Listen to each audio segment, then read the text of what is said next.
Chris, Oh, yeah. I have some bad news. Go on. So we were making, as you will recall, a Newscast music playlist. Indeed. Inspired by the King's playlist. And we were asking various Newscast regulars to contribute a song. And you wanted a song by Shabuzi. I did. Good news. Best record of 2025 so far. Unfortunately, Darshini David also wanted a song by Shabuzi, and in typical Newscast fashion, it turns out that for copyright reasons, we may have only one artist's song. I see. I see where this scenario is heading. So Adam, to be clear, Adam, not me, made the executive decision to switch your song. Just before he disappeared, AWOL. He switched it to Shania Twain. Oh, that's all right. I can, good old Shania, who, as you might recall, James, popped up on this very podcast in the last year. Big moment for me.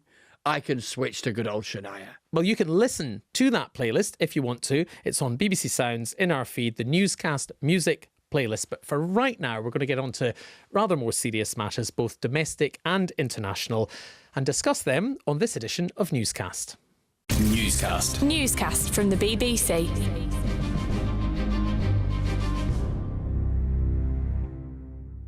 Hello, it's James in the studio. And it's Chris in the studio. And joining us is Lucy Fisher, Whitehall editor at the Financial Times and host of their Political Fix podcast. Hi, Lucy. Hi, James. And Stephanie Flanders, who is head of economics and politics at Bloomberg, and not to be outdone, host of the Trumponomics We've all podcast. got one. We've all got a podcast. Very good to be here. Thank you very much, Stephanie. Right, first of all, how much is there to talk about this week? Let's talk about defence, first of all. I've been struck, Chris, by this idea that there are almost two Keir Starmers at the moment, two prime ministers. One playing the role on the international stage and talking about Ukraine in particular, and generally that being pretty well received. And then the other Keir Starmer, the domestic Keir Starmer, facing quite a lot of pressure and quite a lot of scrutiny back home. Is that fair? Yeah, and I think what we've been seeing from the Prime Minister today, on Thursday, and indeed really over the last couple of weeks, is an attempt by him and his team to tie those two things together. How is he trying to do that? To make an argument, and this is a phrase or words to this effect that he and his team have said repeatedly, that in their view, national security is economic security. So a big part of this argument he's made today, as he's been in Barrow, in Cumbria, and then in North London, is pointing to, particularly on the trip to Barrow, hugely important base there, that the future of so many highly skilled, secure, long-term jobs can be in a country that is going to be throwing a lot more money in the direction of defence, both in the short, medium and longer term. And then I guess the political strategy underneath that is that, yes, it's had a pretty bumpy start in those first few months. The government seems to be finding more of its feet in the last few months since Christmas, and that the conduct of the Prime Minister on the international stage has been widely recognised as being in the kind of right place. So I guess he's trying to tie those two things together as he kind of reshapes how the next few years might look, given the international backdrop, and given that, if you're getting praise in one side of the ledger, you try and tie that praise to the other side that's been tougher. And you mentioned that trip to Cumbria today by the Prime Minister on board a nuclear submarine. Lucy, you used to be a defence correspondent. It's not every day the PM jumps aboard a nuclear sub, is it? No, and I thought it was a pretty impressive media clip put out by Downing Street, Hans Zimmer style, filmic score to the backdrop of him with his arms rolled up as he strolled through the submarine's corridors and was seen kind of looking at all the hardware on it. What I would just say is, while I think it obviously makes sense to play into him being this, real statesman on the world stage, and of course he is playing this leadership role. He convened 30-odd political leaders who want to be part of this coalition of the willing supporting Kyiv at the weekend. As Chris said, on Thursday, he headed to Northwood, the UK Armed Forces headquarters in Hertfordshire, to meet lots of the senior military planners from those countries to talk about this pivot from the political concept to the military operation that might result in Ukraine following any ceasefire. I would just introduce a note of scepticism about how far the defence spending announcement he's made goes. It is only 6 billion odd extra in 2 years' time. And because I used to be a defence correspondent, I speak to lots of people in defence industry who say, look, that'll fill the black hole in the existing MOD plan. It's not enough to buy a lot of new kit. And look, this is extra money in 2 years' time. We need the orders now, not just the signal to industry to step up defence manufacturing capacity, which takes time. You need to build the factories. You need the skills pipeline of people learning many highly skilled roles like engineering and welding and so forth in order to be prepared. So it's not all it seems on the surface would be my warning on that. And Stephanie, is this just something that we in the UK need to prepare ourselves for, just the start of an increase in defence spending? Is this what the future looks like? I mean, I think we're clearly looking at a situation where we're going to be running up defence spending and needing to find ways to pay for it. And I guess I think to plant the idea in people's minds that it can also be contributing to growth. I completely agree. The numbers don't add up on that. It's not going to be transformative on that front. But I think it sort of preempts that possible discussion, which, you could always get into of, why are we paying too much attention to the rest of the world? Why are we suddenly embracing the kind of foreign policy vision when there's so many problems here at home? I think it helps to bridge that, if it's even just rhetorically, even though we know it's not going to really contribute to growth just in the next few years. And I think what we're going to get next week when we get this spring statement from the Chancellor is an attempt to articulate exactly that argument. So I think there'll be a big focus on defence, not least because I think they are aware in government that they found a solution for this round of increase in defence spending in terms of shaving it off overseas aid. But if they're going to win an argument domestically into the medium and long term, this government and future ones, you've got to start a conversation with the country about the trade-offs to get to that, because you can't take much more off international development. You're going to have to think about other things. And I think we'll get a fair chunk of that in the rhetoric around what the Chancellor will say next Wednesday. And there will be bills to pay quite soon, because there's a lot of talk about Ukraine and what the UK's involvement might be on Ukraine. And I see just in the past few minutes, Lucy, your paper is reporting that the Prime Minister has shifted his focus in his language from talking about boots on the ground in Ukraine to air and sea defence. I mean, even preparing for that is going to be expensive. Well, certainly is. And I think it's a really interesting strategic shift in what this coalition of the willing might be looking to do on the ground in Ukraine, because there have been these question marks about how this would work if the US were not prepared to provide air support, air cover, probably fast jets, as well as access to satellites and so forth. And all the mood music from Donald Trump has explicitly been that he does not want to have military involvement in any kind of coalition of the willing in Ukraine itself. There's also Russia pushing back very heavily, red line for Vladimir Putin, the idea of there being any European personnel based in Ukraine, even temporarily. And of course, the complexity of having a multilateral military deployment. So it feels like this meeting at Northwood could be quite a moment in the shift of what this coalition looks like. Yeah, well, talking of the Prime Minister and talking of him talking, let's hear him talking now. What we're doing today is moving from the political momentum that we had at the weekend, where we had leaders of a number of countries coming together, to the military planning. So that's what was happening at headquarters today. Going from the concept to the plans, and in particular looking at the question, how do we keep the skies and the seas and the borders safe in Ukraine?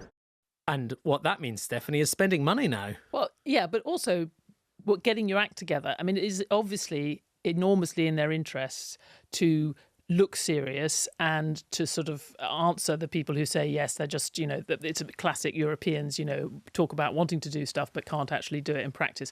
There is an enormous risk hanging over this whole process, not least that the president is going to do, if there is a deal, it probably will bear no relation to the kind of planning scenario that the Europeans are using at the moment. So then there'll be a question for the Europeans, what do they do? Because Donald Trump's unpredictable. A little bit unpredictable, or at least, but although kind of he's been a little bit predictable recently in following President Putin's view on an awful lot of these key issues. So there is that risk. I think the bigger risk, and they're obviously very mindful of it, and it's very hard to get around it, is, Donald Trump is clearly setting himself up for doing exactly what he did in Afghanistan in this case as well. You declare victory on the deal. In the case of Afghanistan, it was, I've done the deal with the Taliban on the withdrawal of US troops, and then you're able to actually distance yourself from the failure of actually how impossible that was to implement. I think the risk is that happens here because he's putting all of that on the Europeans, but they're not going to be part of actually the deal making. So I think it's great that they're doing all this stuff, but I think the serious heads in the defence industry and across Europe are saying they still do not have the capacity to pull this off effectively. And Chris, you were in Washington not that long ago with the Prime Minister. Stephanie's got a good point there, doesn't she? That this is not necessarily a normal scenario where the UK government, or indeed any other European government, is in the room in the same way they might be at other times, or is that overstating how much they're in the room with the US in the first place? I think it's broadly that, and it's exactly the point that Stephanie was making, that not only that, but you have, if you like, the conversation that's going on between Washington and Moscow, and with Kyiv in the mix as well, with the conversation going on alongside that, which is the argument we've heard from Donald Trump for years now about Europe upping its game on defence. But then, actually, can you implement the very thing that we arrive at? And how much preparation for that can you do in advance when you're waiting to see what that deal might look like? And then do you have the capability to actually then pull that off when there are so many people around the table who are saying, well, we're willing to contribute in this way, but not in that way. And how does that match up with the country that's willing to do this and all of that? And then you throw into the mix, which I know you've been looking at, Lucy, the whole question of the interaction between the likes of the UK and the European Union. Yeah, I've been really interested this week on how, in some ways, the worsening security crisis in Europe has meant a more favourable backdrop for the UK kind of resetting its relationship with the EU. And yet this big spanner in the works yesterday when the EU announced the rules for its big new pot of defence expenditure, £150 billion worth, and it will not allow the UK or, to be fair, other non-EU countries, their arms companies to benefit from that expenditure, which really shows that while the UK and France look to be working well together as the leaders of this coalition, the willing, the age-old Anglo-French rivalry is alive and kicking. And the impact of Brexit. And the impact of Brexit, because of course it is France that is saying, we don't want to sort of allow the EU to sign a new defence and security pact with the UK until we sort out all the other Brexit headaches. Let's talk about fishing rights and everything else up front. And deja vu. Yeah, exactly. So just to be clear, on one hand, France is saying we can't do the security pact, and on the other hand, France is saying to the UK, you can't be involved in this until we've done the security pact. Is that exactly. Right? Right. That's the quandary right there. There were mutterings. I mean, at that moment where the sort of, there was a great sort of, all the arms around Zelensky and all of that, as part of that weekend where the Europeans came together and showed great show of force, there was even some noises coming out of Paris that actually the French might actually drop fishing for a bit. They would actually allow Britain to talk about other things without talking about fish. And we all kind of looked at each other and said, yeah, that's not going to last. And sure enough, the fish are back. Well, let's throw another Prime Minister into the pond or the ocean or whatever it is. And that's Mark Carney of Canada, who came to the UK this week to meet the Prime Minister and King Charles. What do you think, Stephanie, about Canada's role in all of this? I mean, the interesting thing is, of course, he's been, when you talk about the coalition of the willing, the Canada's in the coalition of the willing to be rude to Donald Trump and actually say, sort of take him on. And Mark Carney's kind of been very forward-leaning this week, and we were writing stories about him wanting to have closer defence ties, link-ups with Europe. And the funny thing is, the feeling is they could actually do a Canada-EU defence agreement very quickly. No fish to get in the way. And so actually the Canadians, having said they might cancel some of their US fighter contracts kind of quite aggressively, could actually be in line for some of this funding. So there's kind of a further twist to that. Right, well, let's leave defence for a minute and move on to the yet another huge announcement this week, Chris, that you've been very, very much involved, you've all one way or another been involved in, and that is the announcement surrounding changes to benefits to welfare being proposed by the UK government. Very briefly, why don't you remind us what we're talking about? So we're talking about the desire of the government to shake up the benefit system in order to do two things, as they see it. One is to save money, because the numbers, the charts, if you like, are just going off the scale. And then secondly, to try and this is the age-old challenge with welfare reform, try to ensure that the system has the sufficient motivations built into it that those who might be able to work are encouraged to do so rather than disincentivised from doing so. The particular concern within government is the rising number of people who are not able to work because of ill health, mental or physical ill health.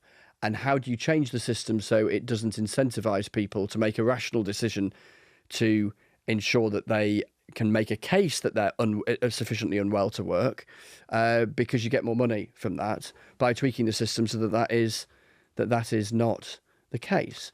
So that's what we've had from the Work and Pension Secretary, trying to save over the next handful of years between £5 and £6 billion, throwing about £1 billion back into the idea of trying to encourage people back into work. And where, broadly speaking, the opposition parties, not at least the Conservatives, are not making a first principles criticism, but saying maybe you could have gone further. But there has been criticism, there has been opposition, not least within the Labour Party, particularly to two ideas: making it harder for some disabled people to claim benefits and making it impossible for some people under the age of 22 to claim benefits, Lucy. Yes, backbenchers, some of them up in arms, even some members of the cabinet, who've raised concerns about this plan. They think it goes against traditional Labour values to look out for those worst off in society.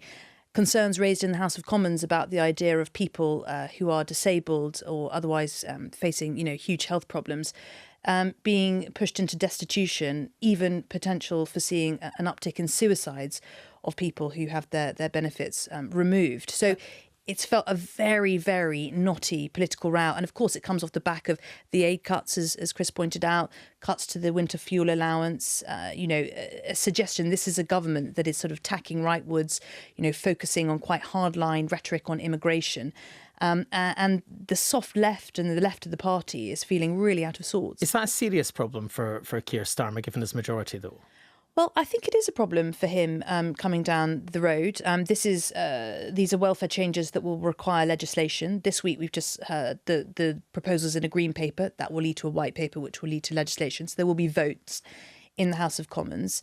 And I think that there is this sense that there's an uneasy truce right now between his backbenchers and Downing Street, but they are going to be back in their constituencies this weekend. I'm sure there'll be an influx in surgeries and in the inbox about concerns about these changes. And of course, what happens with councillors? The leader of Dudley, Labour member for 40 years, has quit. Some suggestion we could see mass resignations in the local government level of the Labour Party ahead of the local elections on May the 1st. But, Stephanie, is it the case that the hard economic reality facing the Prime Minister and the Chancellor, Rachel Reeves, is that the benefits bill is dramatically rising and forecast to dramatically rise even further? I think the sheer numbers and also people's sort of anecdotal knowledge, if you ask anybody, they've all got some story, some relative who's doing something that they think is unreasonable.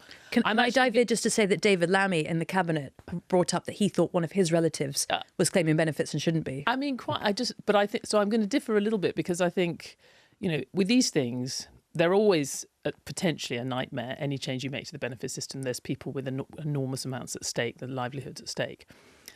The issue is whether you get credit as a government for tackling a really big problem, trying to tackle a really big problem. It's only going to be the first bite, or blamed for just the sort of implications of what you've done and the particulars of what you've done. I think they've done quite a good job of fixing in people's minds how enormous this problem was, how it had not been addressed in the previous 10 years, and that difficult choices were going to have to be made. And it is an area where, Labour activists are often on a different side from the broader public. I think on this, they definitely are on a different side. The broader public agree that this is out of control. Now, whether these particular measures are going to work or will raise even as much as the relatively small amount in the scale of things that is suggested is another question. But I think they've done quite well to put it out there. Couple of things on that. So ministers do take some comfort from where they perceive public opinion to be in the round. Anecdotally, I was in Gravesend the other day in Kent talking to folk about all of this, and in a cafe. I was indeed in a cafe, an entirely random little snapshot. Hope you got a nice cup public of tea. Opinion. I did. Despite being so far south. Yes, indeed. And folk were, volunteering to start naming their neighbours. As I'm wandering around with the camera. Oh, I can tell you about person at number. Well, let's not get into names, but I can hear your sentiment. So there was that. And then the other point we should mention in this context is that this isn't about cutting the benefits bill. It is about slowing the rate of its increase.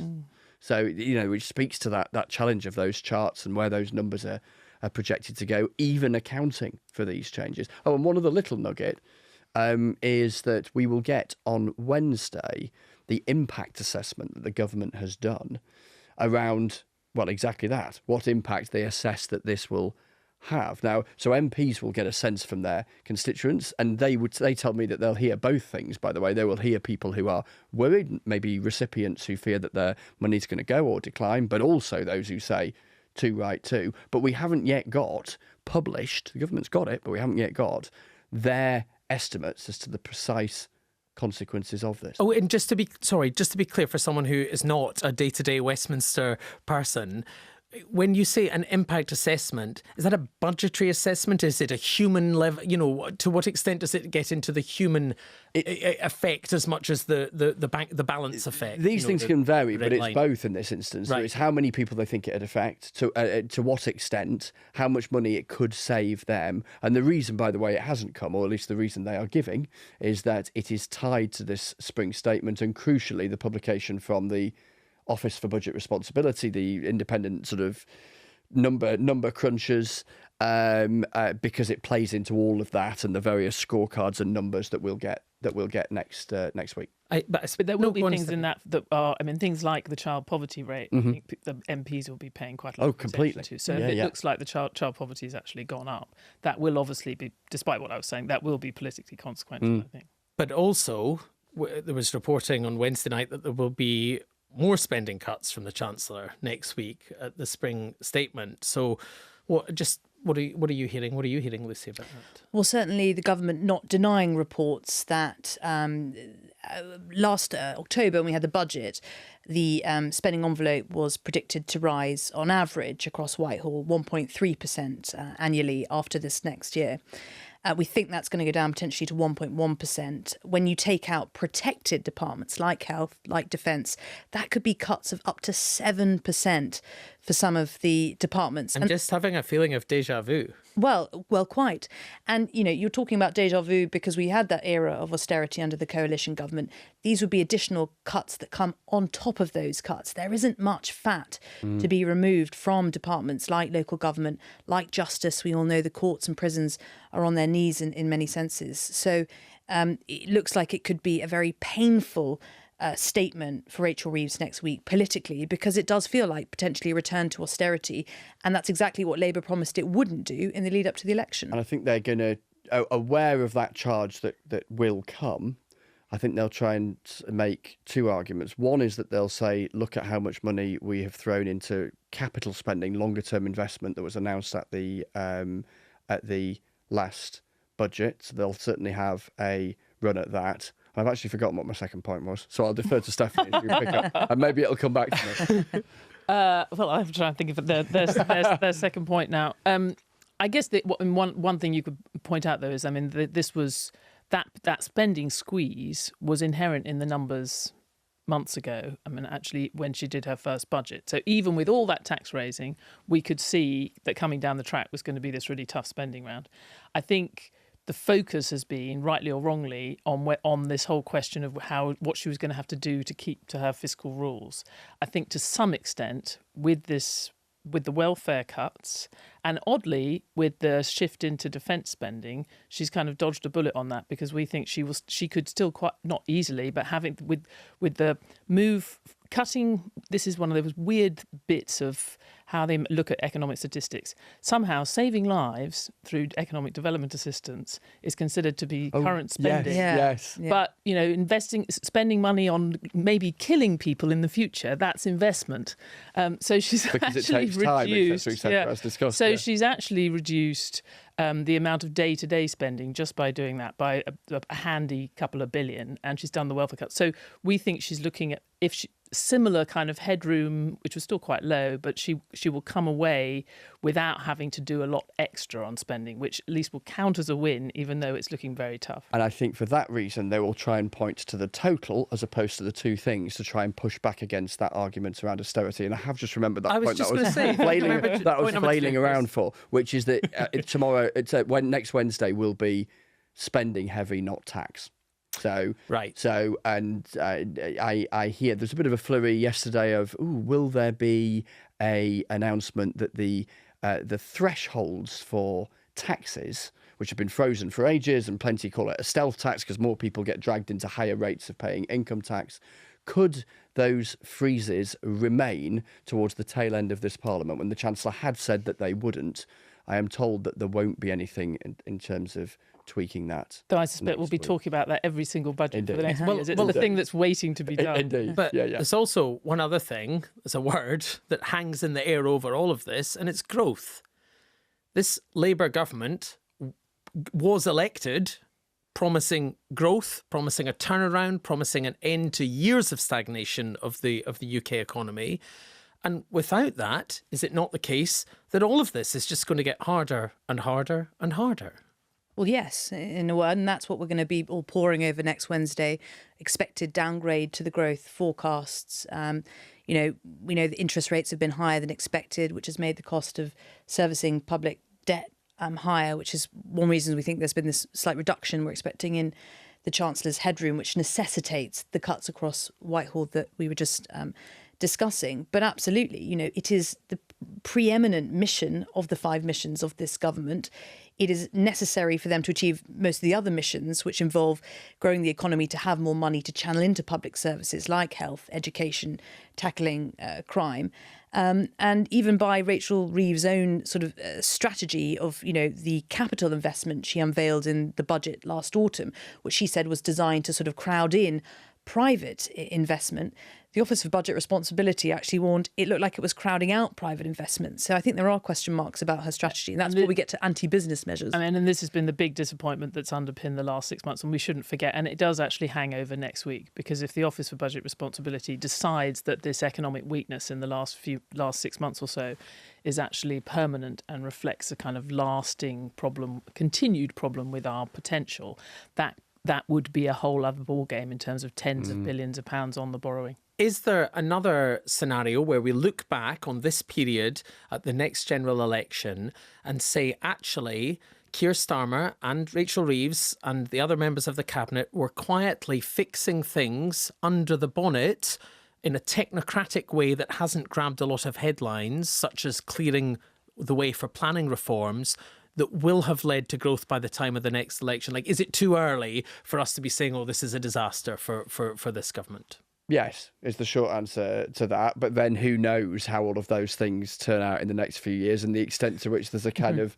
legitimate criticism or not in the eyes of the electorate. One of the phrase I think we're going to hear a lot of next week, which will be thrown around as a way of justifying whatever we hear from the Chancellor, and we've got a reasonable sense of what might be coming, is the world has changed. That'll be the overall framing around how things are now compared with where they were in October, even though it wasn't unreasonable back in October to say, look at the way you've sliced and diced things and your own imposed rules and the headroom you've left yourself. And it wouldn't be that surprising if come 6 months' time you're going to have to shimmy around a bit. Lucy, thank you so much. Thanks, James. Stephanie, thank you. Thank you. Chris, always good to see you. Cheers, James. And that's it from this episode of Newscast. Bye-bye. Newscast.